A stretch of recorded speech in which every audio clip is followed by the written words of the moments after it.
Hi, today I'm ready for Tecno Spark 10 Pro and I'll show you that the device comes with a USB cable by default.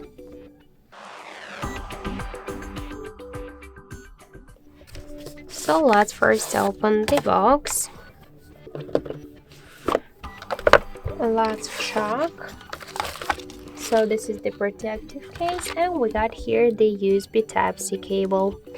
As you can see, our device comes with a USB cable, and also you could check here in the package context that we got here device charger and a USB cable.